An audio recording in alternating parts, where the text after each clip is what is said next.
News today തുടരുന്നു. കാട്ടാന ആക്രമണത്തിൽ ഒരു മരണം കൂടി.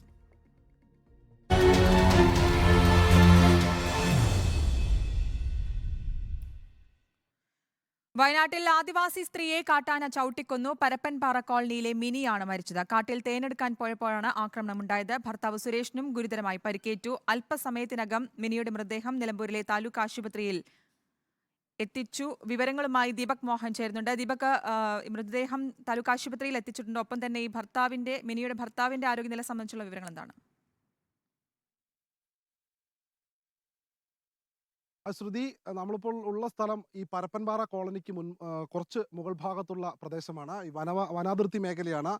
നമുക്ക് കാണാം, ഈ രണ്ട് വനാതിർത്തികളുടെ നടുക്കോട് കൂടിയാണ് ഈ ചാലിയാർ പുഴ ഒഴുകുന്നത്. ചാലിയാർ പുഴയോട് ചേർന്ന് കിടക്കുന്ന സ്ഥലത്തുള്ള മാനിയമ്പുഴ എന്ന സ്ഥലത്താണ് ഈ സുരേഷും മിനിയും വർഷങ്ങളായി താമസിച്ചിരുന്നത്. അവർ കുടുംബവും മക്കളുമൊക്കെ ആയിട്ടാണ് അവിടെ താമസിച്ചുകൊണ്ടിരുന്നത്. ഈ ചോലനായിക്ക വിഭാഗത്തിൽപ്പെട്ട ആദിവാസി വിഭാഗങ്ങൾ ഈ മേഖലകളിലെല്ലാം തന്നെ തേനെടുക്കുക, അങ്ങനെയുള്ള വനവിഭവങ്ങൾ ശേഖരിക്കുക തുടങ്ങിയ ജോലികളിൽ ഏർപ്പെട്ടാണ് ഇവിടെ താമസിച്ചുകൊണ്ടിരുന്നത്. അതിനിടെ ഇന്നലെ വൈകിട്ടാണ് മിനിയുടെയും സുരേഷിന്റെയും നേർക്ക് കാട്ടാനയുടെ ആക്രമണം ഉണ്ടായത്. ഈ കാട്ടാനയുടെ ആക്രമണത്തിലാണ് മിനി മരിച്ചത്. മിനിയെ ഇപ്പോൾ ഈ മാനിയമ്പുഴയ്ക്ക് തൊട്ടടുത്തുള്ള പ്രദേശത്ത് വെച്ച് വനപാലകരും ഈ വയനാട്ടിൽ നിന്നുമുള്ള പോലീസ് വകുപ്പിൽപ്പെട്ട ആളുകളും അവിടെ എത്തി മിനിയെ അവിടെ നിന്ന് നിലമ്പൂരേക്ക് കൊണ്ടുപോയിട്ടുണ്ട് എന്നാണ് ഇപ്പോൾ നമുക്ക് ലഭിക്കുന്ന വിവരം. ഒപ്പം ഭർത്താവ് സുരേഷിനും ഗുരുതരമായി പരിക്കേറ്റിട്ടുണ്ട്. സുരേഷിന്റെ ഒരു കാല് നഷ്ടപ്പെട്ടിട്ടുണ്ട് എന്നുള്ള രീതിയിലുള്ള വിവരങ്ങൾ നേരത്തെ ബന്ധുക്കൾ നമ്മളോട് പങ്കുവച്ചിരുന്നു. എന്നാൽ കൂടുതൽ സ്ഥിരീകരണം വരേണ്ടതുണ്ട്. ഏതായാലും ഈ നിലമ്പൂർ ഭാഗത്തുനിന്നുള്ള പോത്തുകല്ല് എന്ന് പറയുന്ന പ്രദേശത്തു കൂടിയാണ് ഈ വനത്തിലേക്ക് വനം വകുപ്പ് എത്തിയത്. അതിൽ തന്നെ ഏകദേശം 5 കിലോമീറ്ററോളം ദൂരം മാത്രമാണ് വനം വകുപ്പിന്റെ 4 വീൽ ഡ്രൈവുള്ള വാഹനങ്ങൾ എത്തുക. അവിടുന്ന് ഇങ്ങോട്ട് നടന്നു തന്നെ വരണം. ഈ ഭാഗത്തു കൂടിയാണ് ഇന്നലെ മുബഷീർ ഇപ്പോൾ ഉള്ളത്. മിനിയുടെ മൃതദേഹം എത്തിച്ച താലൂക്ക് ആശുപത്രിയിൽ നിന്നാണ് ചേരുന്നത്. നിലമ്പൂർ ജില്ലാ ആശുപത്രിയിൽ നിന്നാണ് ചേരുന്നത്. മുബഷീർ, എപ്പോഴാണ് മൃതദേഹം അവിടെ എത്തിച്ചത്? മറ്റു വിവരങ്ങൾ എന്തൊക്കെയാണ്? ബന്ധുക്കളൊക്കെ അവിടെ ഉണ്ടല്ലോ. ശ്രുതി, മരിച്ച മിനിയുടെ മൃതദേഹം നിലമ്പൂരിലേക്കല്ല, അത് മഞ്ചേരി മെഡിക്കൽ കോളേജിലേക്കാണ് കൊണ്ടുപോകുന്നത്. മിനിയോടൊപ്പം ഉണ്ടായിരുന്ന ഭർത്താവ് സുരേഷിനെയാണ് ഇങ്ങോട്ടേക്ക് എത്തിച്ചിരിക്കുന്നത്. അദ്ദേഹത്തിന് പരിക്ക് പറ്റിയതിനാൽ തൊട്ടടുത്തുള്ള നിലമ്പൂർ ജില്ലാ ആശുപത്രി എന്ന നിലയിലാണ് ഇങ്ങോട്ടേക്ക് എത്തിച്ചിരിക്കുന്നത്. ഈ ഒരു ഘട്ടത്തിൽ ബന്ധു നമ്മളോടൊപ്പം ചേരുന്നത്. എപ്പോഴായിരുന്നു ഇത് സംഭവം? അത് എത്ര ചമ്മയ്ക്ക് സംഭവിച്ചാൽ അറിയില്ല. സുരേഷ് ഞങ്ങളടുത്ത് പറഞ്ഞിട്ടില്ല. അത് ഈ ഉൾക്കാട്ടിലേക്ക് തേനെടുക്കാൻ പോയപ്പോഴാണ് സംഭവം.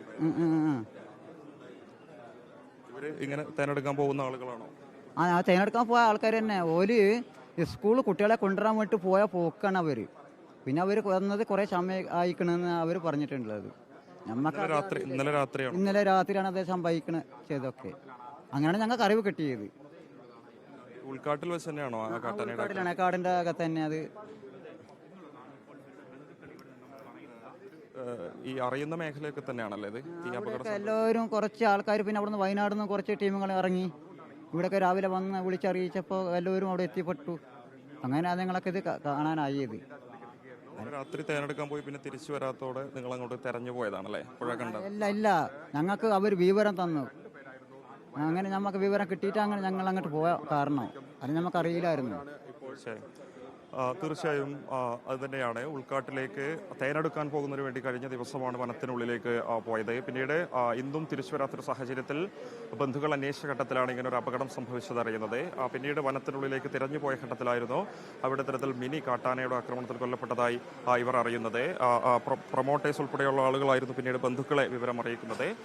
തുടർന്ന് വനപാലകരെത്തി ഈ ഒരു ആളുകളെ അവിടെ നിന്നും മാറ്റുകയായിരുന്നു.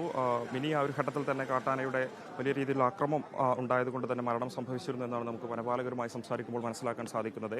നിലവിൽ മിനിയോടൊപ്പം ഉണ്ടായിരുന്ന ഭർത്താവായ സുരേഷിനെ കാട്ടാനയുടെ ആക്രമണത്തിൽ പരിക്കേറ്റതിനെ തുടർന്ന് തൊട്ടടുത്തുള്ള നിലമ്പൂർ ജില്ലാ ആശുപത്രിയിലേക്കാണ് കൊണ്ടുവന്നിരിക്കുന്നത്. ഇവിടെ പ്രാഥമിക ചികിത്സ നൽകിയതിനു ശേഷം ഒരുപക്ഷെ കോഴിക്കോട് മെഡിക്കൽ കോളേജിലേക്കോ അല്ലെങ്കിൽ മഞ്ചേരി മെഡിക്കൽ കോളേജിലേക്കോ മാറ്റാനുള്ള സാധ്യതയും ഉണ്ടെന്നാണ് നമുക്ക് ആശുപത്രി അധികൃതരുമായി സംസാരിക്കുമ്പോൾ മനസ്സിലാക്കാൻ സാധിക്കുന്നത്. വയനാട് മേപ്പാടി ഭാഗത്തെ പരപ്പൻപാറ മേഖലയിലാണ് ഇവർ താമസിച്ചിരുന്നത്. അവിടെ നിന്നും സ്ഥിരമായ തരത്തിൽ ഉൾക്കാട്ടിലേക്ക് തേൻ ശേഖരിക്കുന്നതിന് വേണ്ടി ഇവർ പോകാറുണ്ടെന്നാണ് നമുക്ക് മനസ്സിലാക്കാൻ സാധിക്കുന്നത്. വനത്തിനുള്ളിലെ ആ ഒരു പ്രത്യേകതകളും കാട്ടാന ഏത് മേഖലയിലൂടെയാണ് സഞ്ചരിക്കുന്ന കൃത്യമായ ധാരണയുള്ള ആളുകൾ തന്നെയാണ്. നല്ലേറെ ദൗർഭാഗ്യകരമായിരുന്നു, അപ്രതീക്ഷിതമായിരുന്നു ഒരു സംഭവം എന്നുള്ളത് തന്നെയാണ് ബന്ധുക്കളോടും നമ്മൾ സംസാരിക്കുമ്പോൾ മനസ്സിലാക്കാൻ സാധിക്കുന്നത്. കാരണം തന്നെ വളരെ കൃത്യമായി അറിയുന്ന ആളുകൾ തേൻ ശേഖരിക്കുന്നതിനിടയിൽ കാട്ടാനയുടെ ആക്രമണം ഉണ്ടായി എന്നുള്ളതാണ് ബന്ധുക്കളും ഈ ഒരു ഘട്ടത്തിൽ വ്യക്തമാക്കിയിരിക്കുന്നത്. സംഭവ സമയത്ത് തന്നെ മിനി മരിച്ചു എന്നുള്ളതാണ്. സംഭവം ഉണ്ടായതിന് ആ ഒരു ഘട്ടത്തിൽ അല്ലെങ്കിൽ സംഭവം നടന്നിട്ട് ഏറെ നേരത്തിന് ശേഷമാണ് ഇത്തരത്തിൽ ബന്ധുക്കൾ ഉൾപ്പെടെയുള്ളവർ അറിഞ്ഞത് എന്നുള്ളതാണ് നമുക്ക് മനസ്സിലാക്കാൻ സാധിക്കുന്നത്. എന്തായാലും ഇത് മേപ്പാടിയിൽ നിന്നും ഏകദേശം 20 കിലോമീറ്റർ ഉൾമേഖല, അതായത് നേരത്തെ ദീപക് സൂചിപ്പിച്ചതുപോലെ തന്നെ മലപ്പുറം ജില്ലയിലെ പോത്തുകല്ല് മുണ്ടേരി മേഖലയുടെ അതിർത്തി പങ്കിടുന്ന മേഖലയാണ്. ആ മേഖലയുടെ മേപ്പാടി വനമേഖലകൾ ഉൾപ്പെടെ വയനാട്ടിലേക്ക് എത്താൻ സാധിക്കുമെന്നുള്ളതാണ്. അതുകൊണ്ട് തന്നെ തൊട്ടടുത്ത് നിലമ്പൂർ ജില്ലാ ആശുപത്രി ആയതുകൊണ്ടാണ് മിനിയോടൊപ്പം ഉണ്ടായിരുന്ന. ശരി മുബഷീർ, വയനാട്ടിൽ ആദിവാസി സ്ത്രീയെ കാട്ടാന ചവിട്ടിക്കൊന്നിരുന്നു. ഇവരുടെ മൃതദേഹം നിലമ്പൂർ ആശുപത്രിയിലേക്കും ഒപ്പം അവരുടെ ഭർത്താവിനെ മഞ്ചേരി ആശുപത്രിയിലേക്കുമാണ് എത്തിച്ചിരിക്കുന്നത്. വിവരങ്ങളാണ് ദീപക് മോഹനും മുബഷീർ പി അക്ബറും നൽകിയത്.